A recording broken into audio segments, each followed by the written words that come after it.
इस वीडियो में हम लोग एब्स्ट्रैक्ट मॉडिफायर सीखेंगे। जावा में एब्स्ट्रैक्ट मॉडिफायर किस तरह से काम करता है उसको समझने के लिए हम एक क्लास लिखते हैं, एब्स्ट्रैक्ट क्लास।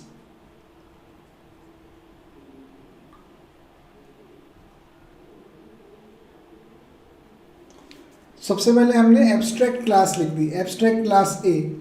अगर कोई क्लास एब्स्ट्रैक्ट होती है तो उस क्लास का ऑब्जेक्ट नहीं बनता है। अब हम इस क्लास का ऑब्जेक्ट नहीं बना सकते, मतलब ए इज इक्वल टू न्यू है, ये कमांड अब रन नहीं हो सकती।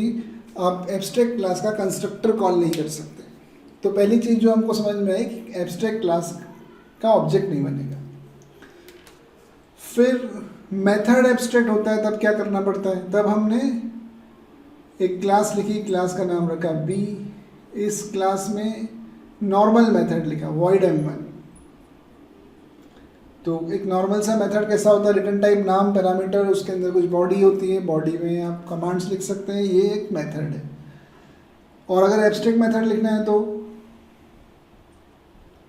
एब्स्ट्रैक्ट void m2 और उसके आगे सेमीकोलन लगाना है, ब्रैकेट ओपन करके, उसमें कमांड नहीं लिखनी। तो जो मेथड एब्स्ट्रैक्ट होता है उस मेथड का इम्प्लीमेंटेशन नहीं होता है, उसकी बॉडी नहीं होती है। इस मेथड का इम्प्लीमेंटेशन नहीं है, उस मेथड में इम्प्लीमेंटेशन है m1 मेथड में, उसमें कमांड लिखी हुई है, लेकिन m2 मेथड में सिर्फ सिग्नेचर है। ऐसा मेथड एब्स्ट्रैक्ट मेथड होता है जिसका इम्प्लीमेंटेशन ना हो, जिसमें बॉडी नहीं हो, वो मेथड एब्स्ट्रैक्ट है। तब उसके ऊपर एब्स्ट्रैक्ट मॉडिफायर लगाना कंपलसरी है। यहाँ एब्स्ट्रैक्ट मॉडिफायर लगा नहीं सकते हैं, एब्स्ट्रैक्ट मॉडिफायर उसी पे लगेगा जिसकी बॉडी नहीं है। फिर दूसरा कंसेप्ट ये है कि अगर कोई क्लास ऐसा मेथड है जिस क्लास में जिसमें जो कि एब्स्ट्रैक्ट है, चाहे उसमें अपन ने बहुत सारे मेथड लिखे इनका इम्प्लीमेंटेशन है, लेकिन क्लास में अगर एक मेथड भी एब्स्ट्रैक्ट है तो क्लास को एब्स्ट्रैक्ट करना कंपलसरी है, नहीं तो कंपाइल नहीं होगी क्लास। तो अब क्या कर दिया हमने, इस क्लास बी में एक एब्स्ट्रैक्ट मेथड था, इस वजह से कंपाइलेशन एरर आ रही थी कि क्लास बी को एब्स्ट्रैक्ट करिए, तो एब्स्ट्रैक्ट क्लास बी लिखना पड़ा। तो क्लास में एक मेथड भी एब्स्ट्रैक्ट हो जाता है तो क्लास को एब्स्ट्रैक्ट करना ही पड़ता है। अब ये क्लास एब्स्ट्रैक्ट हो गई, अब इस क्लास का भी ऑब्जेक्ट नहीं बनेगा, मतलब B small B is equal to new B command लिखेंगे तो ये कमांड भी नहीं चलेगी क्योंकि क्लास बी एब्स्ट्रैक्ट है। तो अब इस क्लास बी का क्या करना है? जिस क्लास में एब्स्ट्रैक्ट मेथड है उसका क्या करना है हमें? क्लास के साथ दो काम किए जा सकते हैं, या तो हम उस क्लास का ऑब्जेक्ट बना के उससे मेंबर्स एक्सेस कर लें, या फिर हम उस क्लास की सब क्लास बना लें। तो इस क्लास का ऑब्जेक्ट नहीं बन रहा है तो फिर दूसरा ऑप्शन है इस क्लास की सब क्लास बना लीजिए। तो हम इस क्लास की सब क्लास बनाते हैं, क्लास सी एक्सटेंड्स बी। अब जो सी क्लास है ये बी की सब क्लास हो गई है। सी एक्सटेंड्स बी मतलब सी सब क्लास है, बी सुपर क्लास है, बी के सभी मेंबर सी में इनहेरिट होके आएंगे, सभी मेंबर्स मतलब m1 इनहेरिट होके यहाँ पर आएगा, m2 इनहेरिट होके यहाँ पर आएगा। तो m1 इनहेरिट होगा तब तक कोई दिक्कत नहीं है, लेकिन अगर m2 इनहेरिट हो गया मतलब सी क्लास में एब्स्ट्रैक्ट void m2 आ गया तो सी क्लास को एब्स्ट्रैक्ट लिखना कंपलसरी हो जाएगा। तो मेथड इनहेरिट होके आए चाहे खुद से लिखो, अगर क्लास में एब्स्ट्रैक्ट मेथड अवेलेबल है तो क्लास को एब्स्ट्रैक्ट करना पड़ेगा। इस सिचुएशन में क्लास सी को एब्स्ट्रैक्ट करना ही पड़ेगा क्योंकि ये एब्स्ट्रैक्ट मेथड इनहेरिट होके आ रहा है। तो अब प्रॉब्लम क्या हो गई कि अगर हम क्लास में एब्स्ट्रैक्ट मेथड लिखते हैं तो क्लास एब्स्ट्रैक्ट हो जाती है, उसका ऑब्जेक्ट नहीं बनता। सब क्लास बनाते हैं तो उसमें इनहेरिट होकर चला जाता है, उसका ऑब्जेक्ट नहीं बनता। तो फिर ऑब्जेक्ट बनेगा कैसे? मतलब क्लास यूज़ कैसे होगी? ऑब्जेक्ट नहीं बनेगा तो क्लास को यूज़ कैसे कर सकते हैं? अगर हम चाहते हैं कि इस क्लास का ऑब्जेक्ट बने, सी क्लास का ऑब्जेक्ट बने, तो abstract void m2 method inherit होना बंद हो जाए। इनहेरिटेंस को रोकने के लिए क्या करना पड़ेगा? ओवरराइडिंग। ओवरराइडिंग का क्या कंसेप्ट है? सुपर क्लास में और सब क्लास में रिटर्न टाइप सेम, नाम सेम, पैरामीटर सेम। तो सुपर क्लास में और सब क्लास में मेथड का रिटर्न टाइप void, मेथड का नाम m2, पैरामीटर्स यहाँ पे भी कोई पैरामीटर नहीं, यहाँ भी नहीं है, तीनों चीज़ सेम कर दी और यहाँ कम उसकी बॉडी प्रोवाइड कर दी। अब ये मेथड जब इनहेरिट होने आया तब उसने देखा रिटर्न टाइप सेम, नाम सेम और पैरामीटर भी सेम, तो ये इनहेरिट नहीं हो सकता।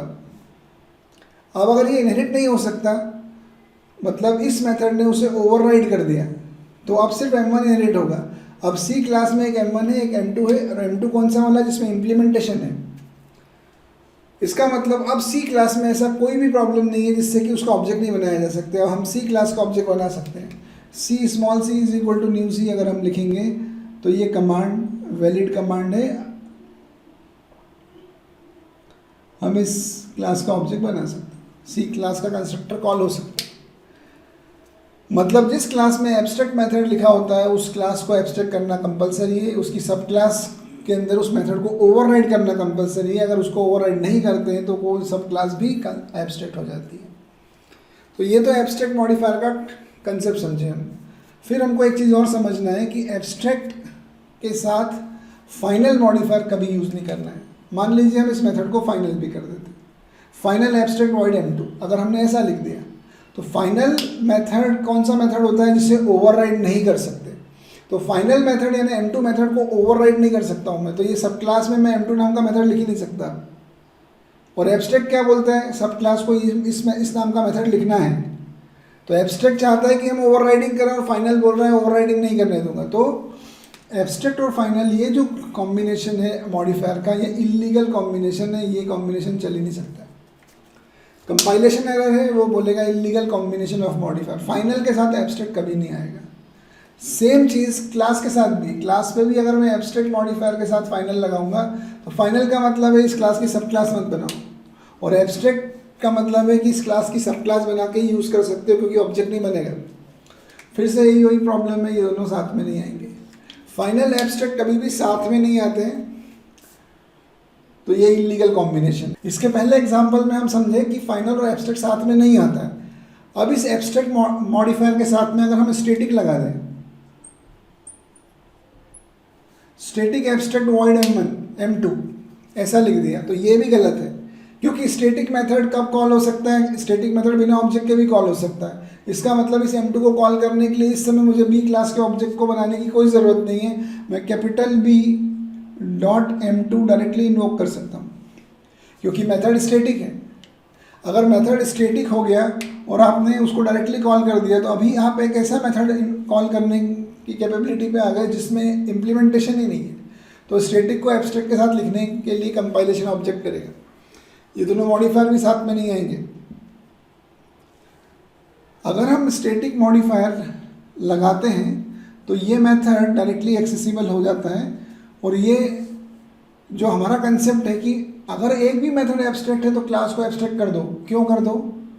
क्योंकि अगर हम ऐसा नहीं करेंगे तो फिर से एक बी क्लास का ऑब्जेक्ट बन जाएगा और फिर डॉट m2 कॉल करने लग जाओगे।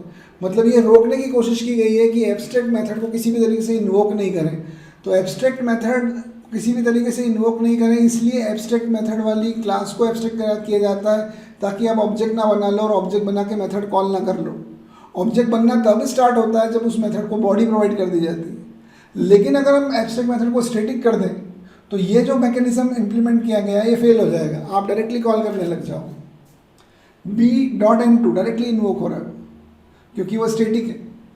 तो अब ऐसा मेथड इन्वोक हो रहा है जिसकी बॉडी नहीं है, तो ये गलत है। एब्स्ट्रैक्ट के साथ स्टैटिक मॉडिफायर भी नहीं आएगा।